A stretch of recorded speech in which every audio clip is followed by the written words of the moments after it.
สิงหาคมก็ปรับผังรายการได้มาพบปะกับท่านผู้ฟังทางบ้านในระบบFacebook ก็ดี YouTube ก็ตามท่านผู้ฟังทั้งในประเทศและต่างประเทศได้มาพบมาเจอกันซึ่งต้นสถานีอยู่ที่จังหวัดเชียงใหม่ผู้ดำเนินรายการในช่วงตอนเช้าตอนนี้ก็อยู่ที่จังหวัดอุตรดิตถ์อำเภอที่ติดชายแดนสุดเขตประเทศไทยอันนั้นก็คืออำเภอบ้านโคกจังหวัดอุตรดิตถ์ซึ่งห่างจากตัวเมือง200 กิโลมีอำเภอเดียวท่านผู้ฟังมีอำเภอเดียวที่เดินทางจากตัวจังหวัดแล้วไปไกลหรือว่าเดินทางเข้าตัวจังหวัดตัวอำเภอเมืองจังหวัดไกลก็เขาเพราะนั้นสุดเขตประเทศไทยสุดเขตแดนสยามในเช้าวันนี้มาพบกันหลังจากที่เข้าพรรษาไปได้ผ่านไปแล้ว1 วันพระอยู่ในช่วงเทศกาลการเข้าไปขอขมาไปสักการะไปเปิดโอกาสให้กับตัวเองต่อพระมหาเถระก็คือการทำสามีจิกรรมในช่วงเทศกาลอันนี้เป็นธรรมเนียมเป็นธรรมเนียมของคณะสงฆ์ของพระสงฆ์ว่าเมื่อเข้าพรรษาแล้วก็จะมีการทำสามีจิกรรมกับพระมหาเถระที่เป็นผู้บังคับบัญชาเหนือตนหรือว่าพระมหาเถระที่เป็นที่เคารพสักการะของพระผู้น้อยที่ทำกันทั่วประเทศทำกันทั่วประเทศนี่เป็นธรรมเนียมเป็นธรรมเนียมของคณะสงฆ์ที่ได้ประพฤติปฏิบัติกันมาไปขอโอกาสเข้ามาในช่วงเทศกาลเข้าพรรษาเพราะนั้นเราได้ทำสามีจิกรรมผ่านกันมาแล้วก็ช่วงเข้าพรรษาอย่างนี้ก็เช่นเดียวกันก็อยู่ในช่วงการออกตรวจเยี่ยมของคณะสงฆ์หนเหนือที่ได้กำหนดการตรวจเยี่ยมและติดตามผลการดำเนินงานโครงการสร้างความปรองดองสมานฉันท์โดยใช้หลักธรรมในทางพระพุทธศาสนาหมู่บ้านรักษาศีล 5หนเหนือซึ่งตามมติตามกำหนดการก็ช่วงในเข้าพรรษาเทศกาลเข้าพรรษาเป็นประจำทุกปีติดตามเป็นแผนงานที่บรรจุไว้เป็นยุทธศาสตร์ชาติ20 ปีอันนี้ก็เกือบจะครบแล้วสถานท่านฟังเกือบจะครบ20 ปีแล้วแต่โครงการนี้ดูแล้วก็คงจะต่อยอดเพราะเห็นเป็นรูปธรรมจับต้องได้เป็นประจักษ์ที่สังคมยอมรับซึ่งเมื่อก่อนการทำโครงการนี้โดยพระเดชพระคุณหลวงพ่อสมเด็จพระมหารัชมังคลาจารย์อดีตผู้ปฏิบัติหน้าที่แทนสมเด็จพระสังฆราชสกลมหาสังฆปรินายกอดีตเจ้าคณะใหญ่หนเหนืออดีตเจ้าวาดวัดปักน้ำแล้วก็มีคณะสงฆ์ทั้งแผ่นดินได้ สารงานต่อรับงานต่อพร้อมกับรัฐบาลได้สารงานต่อมาซึ่งโครงการนี้เริ่มมาตั้งแต่พ.ศ. 2547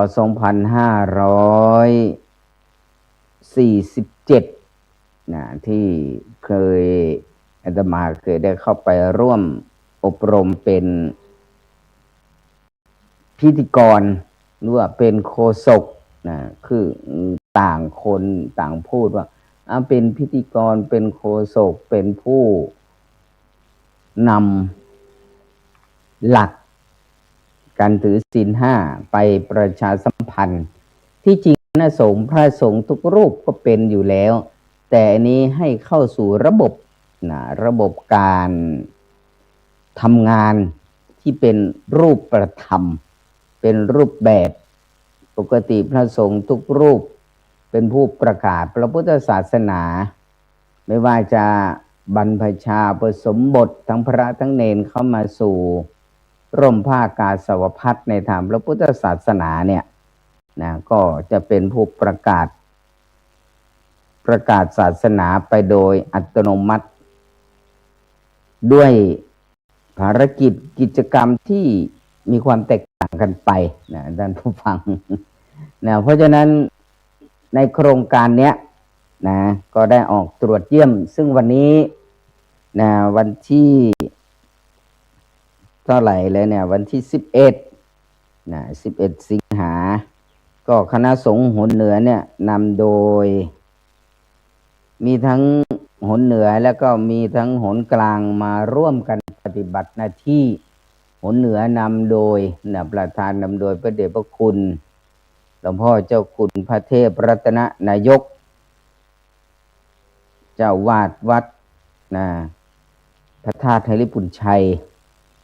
ได้เป็นประธานนำคณะสงฆ์วัน16 จังหวัดออกตรวจเยี่ยมซึ่งวันนี้ตรงกับวันที่11 สิงหา11 สิงหาคมพุทธศักราช 2569ก็อยู่ที่หมู่บ้านแม่กะสีหมู่ที่9ตำบลแม่เปิ่นอำเภอแม่เปิ่นจังหวัดนครสวรรค์ซึ่งจังหวัดอุตรดิตถ์ก็จะได้ให้การถวายการต้อนรับกับคณะสงฆ์ที่เป็นคณะกรรมการที่ทางกองงานหมู่บ้านรักษาศีลห้าที่แบ่งเป็นภาคแบ่งเป็นหนเหนือหนใต้หนตะวันออกหนตะวันตกหนกลางอะไรเราเนี้ยที่เราได้ยินฟังกันออกปฏิบัติหน้าที่ที่ได้รับมอบหมายโดยคณะกรรมการวันนี้ก็อยู่ที่จังหวัดนครสวรรค์ซึ่งออกรายการนี้ก็ได้รับความเมตตาจากท่านพระครูโสพลปริยัติเป็นอาจารย์พระครูโสพลปริยัติที่ทำงานเป็นกองงานเลขาหมู่บ้านรักษาศีลห้าหนเหนือที่ได้คุ้นเคยกันเป็นกัลยาณมิตรที่ดีต่อกันแล้วก็ชักชวนให้มาออกรายการอยู่หลายช่วงหลายตอนหลายรายการเล่าสู่หลานฟังอะไรเหล่านี้ในภาคค่ำก็มีซึ่งเดือนที่แล้วขออภัยเพราะว่าไม่ได้ออกเพราะติดภารกิจหลายอย่างในเรื่องสุขภาพก็ดีในเรื่องกิจกรรมในส่วนอื่นแล้วก็ติดงานภารกิจของญาติที่ถึงแก่กรรมอย่างนี้เป็นต้นซึ่งเป็นผู้ดำเนินขั้นตอนดำเนินการจัดงานให้สำเร็จลุล่วงไปได้โดยดีเนี่ยอันเนี้ยที่เราได้ยินพูดถึงเรื่องศีลห้าเราได้ยินทุกครั้งที่เราไปประกอบพิธีเนาะศรัทธาท่านผู้ฟังมีเวลาไม่นานละ7 นาฬิกาจนถึง7 นาฬิกา 30 นาที นะที่เราได้ยินได้ฟังการเวลาจะไปถวายสังฆทานนะแบบเต็มรูปแบบหรือว่าไม่เต็มรูปแบบกึ่งรูปแบบก็มีที่เราได้ยินเวลามีกิจกรรมทางพระพุทธศาสนาทุกครั้งที่เราได้ยินพระคุณเจ้าได้สรุปศีลได้สรุปศีลที่เราบอกว่าการจะเข้าสู่พิธีการทางพิธีกรรมทางพระพุทธศาสนาเนี่ยที่เราได้ยินอยู่ว่าสีเลนะสุขติงยันติสีเลนะโภคสัมปทาสีเลนะนิพุติงยันติตัสมาสีหลังวิโสทะเยคือการสรุปนะแล้วมาพูดเรื่องศีลเพราะอยู่ในช่วงเทศกาลการออกตรวจเยี่ยมหมู่บ้านรักษาศีลห้าจังหวัดอุตรดิตถ์ก็จะมาวันที่24สิงหานี้ที่วัดหาดปลาเหนือปากทางเซดเดิลที่เรารู้จักที่คุ้นเคยกันวันที่24ตอนนี้คณะกรรมการก็ออกตรวจเยี่ยมกันอยู่ที่ท่านพระครูโสพลประยัติก็อยู่ที่บ้านแม่กะสีตำบลหมู่9ตำบลแม่เปิ่นอำเภอแม่เปิ่นจังหวัดนครสวรรค์วัดแม่กะสีอันนี้ท่านส่งรายการมาให้นำซึ่งรายการที่ผ่านมาเนี่ยเริ่มโครงการเนี้ยทุกปีปีละ1 ครั้งได้ออกตรวจเยี่ยมกันปีนี้ก็เริ่มมาตั้งแต่วันที่3 สิงหาหลังจากเข้าพรรษาไปแล้วเข้าพรรษาวันที่31ที่1ที่2ที่3เริ่มมาวันที่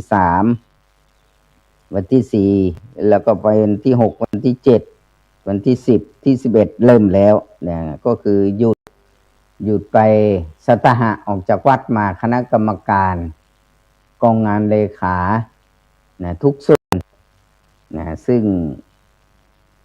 อาตมาก็อยู่ในส่วนของจังหวัดเข้าไปร่วมไปดูแลไปสังเกตในการออกตรวจเยี่ยมโครงการหมู่บ้านรักษาศีล5เนี่ยวันที่10อยู่ที่บ้านแม่กะสีวันที่10ก็หยุดไปแล้วก็จะเริ่มอีกวันที่17 18 19 20แล้วก็หยุดก็คือพระสงฆ์ช่วงเข้าพรรษาก็จะกลับวัดคณะกรรมการทุกส่วนได้หยุดพักกลับวัดไปนอนไปจำวัดกลับไปจำวัดที่วัด1 คืนแล้วก็สัตหะกรณียะขออนุญาตการต่อคณะสงฆ์ในวัดออกมาปฏิบัติหน้าที่อีกรอบหนึ่งก็จะมาวันที่20 24 25 26แล้วก็หยุดแล้วก็จะไปสิ้นสุด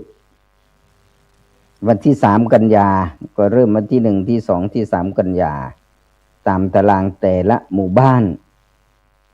แต่ละหมู่บ้าน16จังหวัดภาคเหนือ16 ครั้ง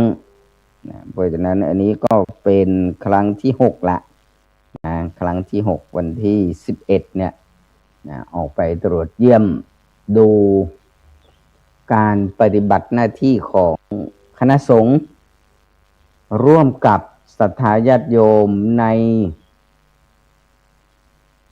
จังหวัดในอำเภอในตำบลในหมู่บ้านที่มารวมกันเป็นจุดเดียวเป็นจุดเดียวในการออกตรวจเยี่ยมถ้านครสวรรค์อำเภอใหญ่จังหวัดใหญ่ก็อาจจะมีหน่วยงานส่วนเกี่ยวข้อง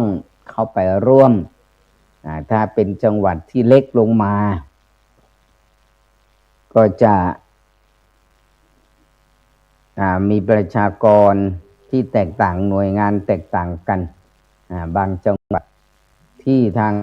คณะสงฆ์จังหวัดได้ออกไปตรวจเยี่ยมเนี่ยไปเยี่ยมแต่ละจังหวัดก็จะคณะสงฆ์ศรัทธาญาติโยมก็จะได้มาร่วมกันได้มาร่วมกันปฏิบัติหน้าที่ เกี่ยวกับชมออกบูธของหน่วยงานราชการต่างๆเกี่ยวกับโครงการหมู่บ้านรักษาศีลห้าจับต้องได้เอาจับต้องได้ตรงไหนที่มันเป็นนามธรรมว่าศีลห้าทุกคนต้องมีศีลศีลคือความปกติของบุคคลนะแล้วมีคำถามตามมาซึ่งเจอบ่อยนะศรัทธาท่านผู้ฟังนะซึ่งอาตมาเคยเจอบ่อยเหมือนกันแหละไปหลายที่บางทีนั่งรถโดยสารประจำทางไปกับญาติโยมเนี่ยญาติโยมเขาจะถามหลวงพ่อบ้างหลวงพี่บ้างหลวงน้าบ้างหลวงลุงบ้างที่โยมเรียกขานตามนามสมมุติมีคำถามแตกต่างกันหลายคำถามนะแม้แต่คนที่ดื่มสุราก็ถามแบบเอาความรู้ถามเอาเพื่อความสนุกสนานถามเอาเพื่อความสบายใจมีหลายรูปแบบเนาะในเรื่องการถามเรื่องของศีลมันกินได้เหรอ เจอบ่อยที่สุดนะสุดท้ายญาติโยมท่านผู้ฟังศีลมันกินได้เลยต้องคิดให้ดีบอกว่าศีลมันกินได้เหรอก็กินได้จับต้องได้เป็นรูปธรรมได้กินได้ที่บอกว่ากินได้เนี่ยคนเรามีศีลแล้วทำมาหากินโดยสุจริตเราได้กินแล้วได้อยู่อย่างสุขได้อยู่อย่างสุขอย่างปกติไม่ไปเบียดเบียนซึ่งเราจะเห็นในข่าวสังคมโซเชียลที่ดังกระหึ่มกันหลายวันที่ผ่านมาเนี่ยในช่วงอาทิตย์ที่ผ่านมาช่วงเข้าพรรษาที่ผ่านมาเนี่ยที่เคยออกรายการไปแล้วนานแล้วล่ะที่อาตมาเคยพูดสติมาปัญญาเกิดสติเตลิดจะเกิดปัญหาอันนี้เราได้ยินได้ฟังกันอยู่เป็นประจำสติมาปัญญาเกิดสติเตลิดจะเกิดปัญหาตื่นเช้าขึ้นมาถ้าสติเราไม่อยู่แล้ว คำพูดที่เป็นมงคลมันก็จะไม่มีเราก็ขาดศีลละข้อหนึ่งแล้วมันก็เป็นรูปธรรมออกมาใครทุกข์ นะใครทุกข์คนที่รับฟังหรือว่าคนพูดนะใครทุกข์เพราะนั้นบอกศีลนี่มันกินได้เหรอบอกกินได้ในการประกอบสมาอาชีพเวลาเราตื่นเช้าเอาง่ายๆแม่ค้า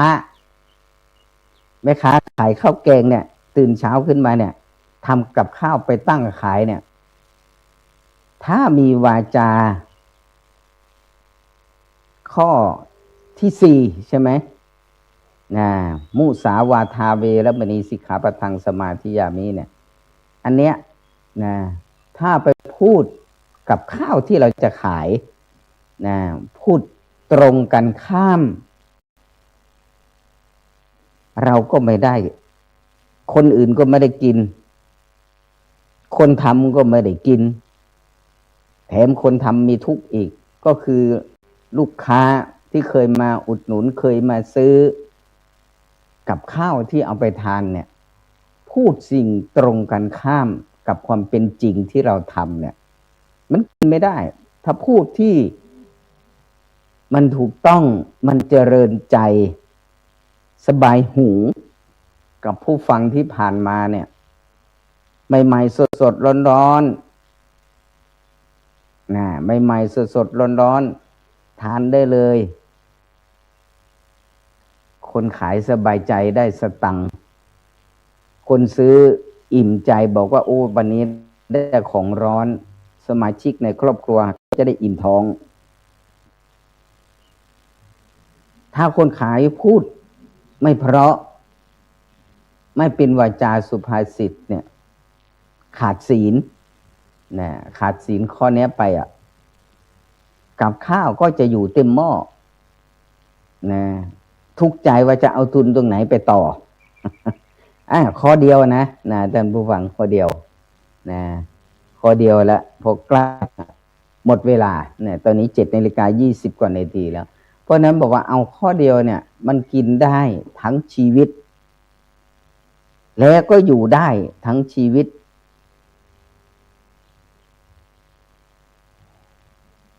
ทำไมต้องบอกอย่างนี้คนเราจะอยู่ร่วมกันในสังคมประกอบภารกิจที่แตกต่างกันไปปฏิบัติหน้าที่แตกต่างกันเนี่ยอันเนี้ยศีล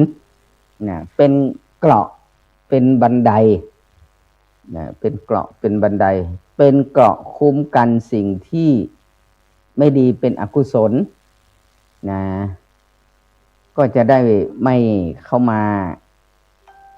รบกวนมาเจอตัวเราถ้าเป็นบันไดก็คือนำความเจริญมาสู่เราเป็นเกราะแล้วเป็นบันไดนำมาสู่ความเจริญก้าวไปทีละขั้นอันนี้เป็นเบื้องต้นซึ่งองค์สมเด็จพระสัมมาสัมพุทธเจ้าพระองค์ทรงกำหนดทรงบัญญัติแล้วก็ทรงแสดงไว้ในพระไตรปิฎกเราไปอ่านไปดูซึ่งปัจจุบันเนี่ยมันมีอยู่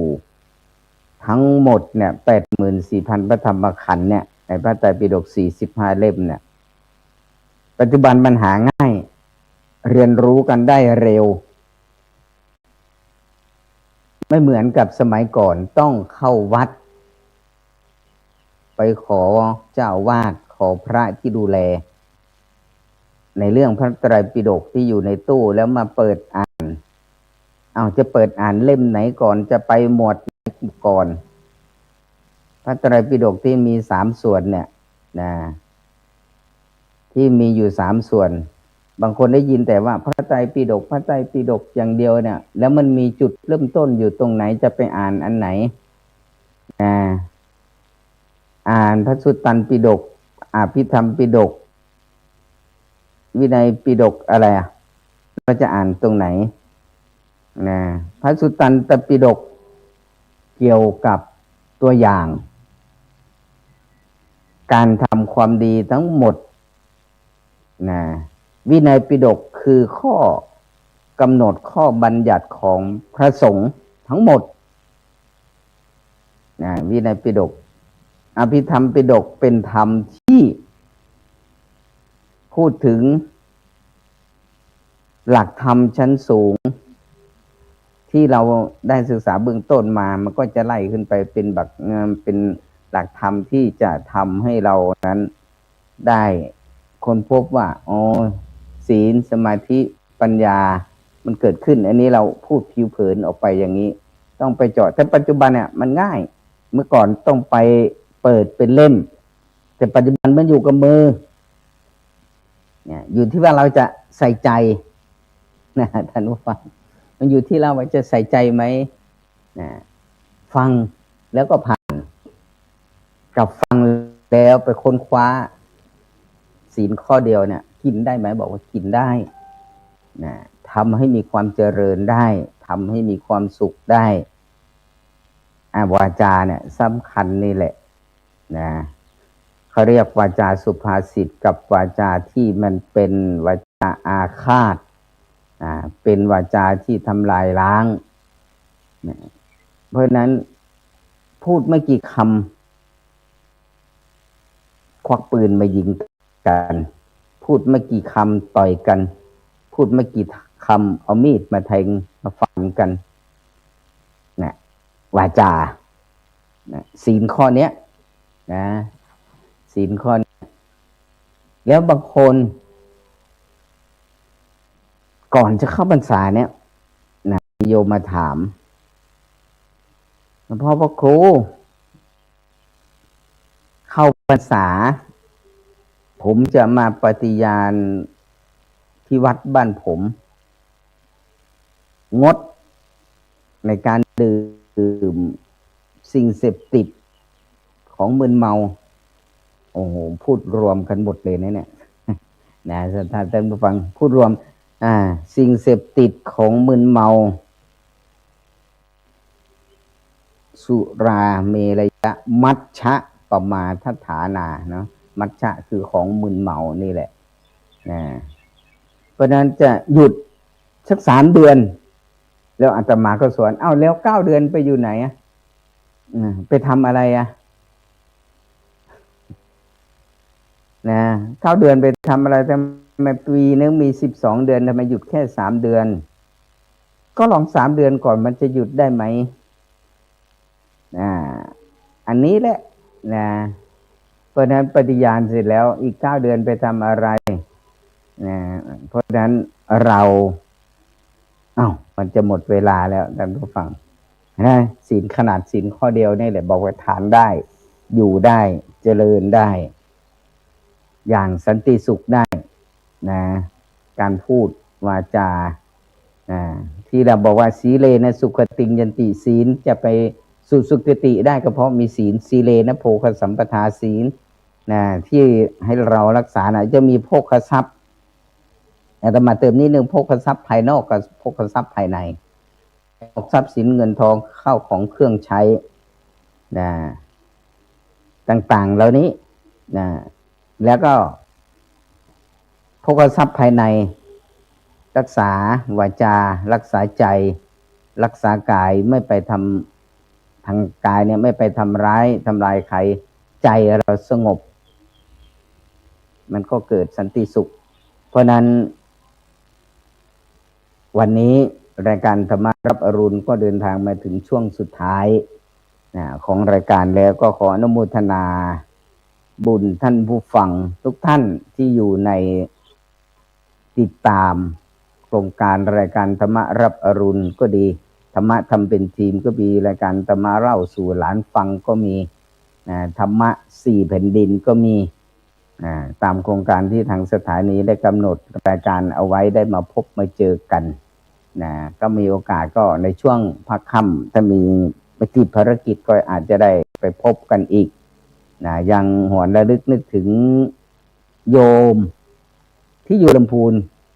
ที่อายุเท่ากันอะไรนี่แหละก็เรียกว่าโยมไม่เสี่ยว โยมไม่เสี่ยวว่างั้นเจอรายการออกรายการด้วยกันแล้วก็เดี๋ยวไม่ได้เจอกันอีกแล้วก็คงมีโอกาสได้เจอกันเพราะนั้นก็อนุโมทนาบุญกับทุกท่านทุกคนที่ได้เปิดเครื่องรับฟังตามหมู่บ้านก็ดีตาม